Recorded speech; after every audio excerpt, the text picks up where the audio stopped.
Hello friend, કેમ છો બધાને? જય શ્રી કૃષ્ણ, જય માતાજી. શું કે તમારા ગામમાં વરસાદ અત્યારે છે હાલમાં? હોય તો કોમેન્ટ કરો.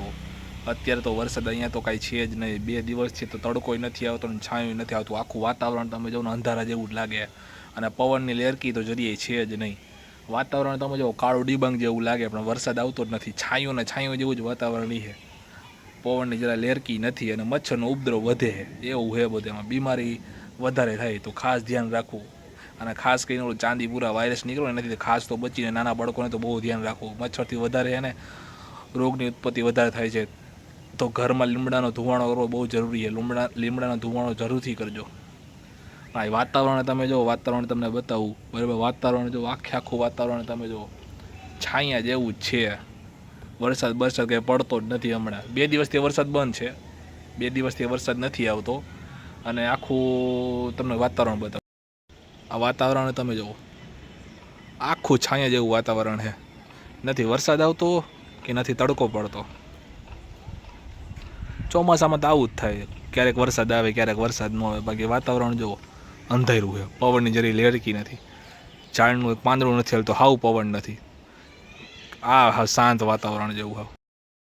મિત્રો, ગામડાની એક ખાસ વાત કેવી મસ્ત ખબર હે? અહીંયા અમારે વૃક્ષોનું ને વધારે વાવેતર હોય. તમે જુઓ, ચારે બાજુ ગામડામાં વૃક્ષોનું વધારે વાવેતર હોય. આ સ્કૂલ છે, સ્કૂલની આજુબાજુ તમે જુઓ કેટલા બધા ઝાડવા, પાછળ પણ ઝાડવા. આમ જોવો તો ઘરે આખું જંગલ જેવું જ વિસ્તાર છે. અમારે અહીંયા વરસાદ બહુ જ પડે, એટલે જ કહે છે કે વૃક્ષ વાવો, વરસાદ લાવો.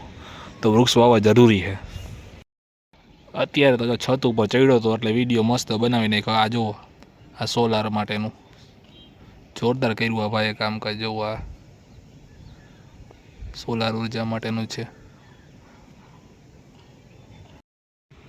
હમણાં તો તમે બધાને દ્વારકા, સોમનાથ, આપણે ધાર્મિક સ્થળો, ભગવાનના સ્થળો હોય ત્યાં જવાનું તો ટાળજો જ. કારણ કે અત્યારે વરસાદનો માહોલ છે, તો ચારે બાજુ પાણી ભરાણા હોય, નદી નાળા બધું છલકાઈ જતું હોય, અને અકસ્માત થવાની શક્યતા વધારે રહે. તો હમણાં પણ બધી સ્થળોએ હમણાં મનાઈ જ છે જવાની. બધે નોટિસ આપી દીધું છે કે હમણાં વરસાદમાં ક્યાં આવતા નહીં.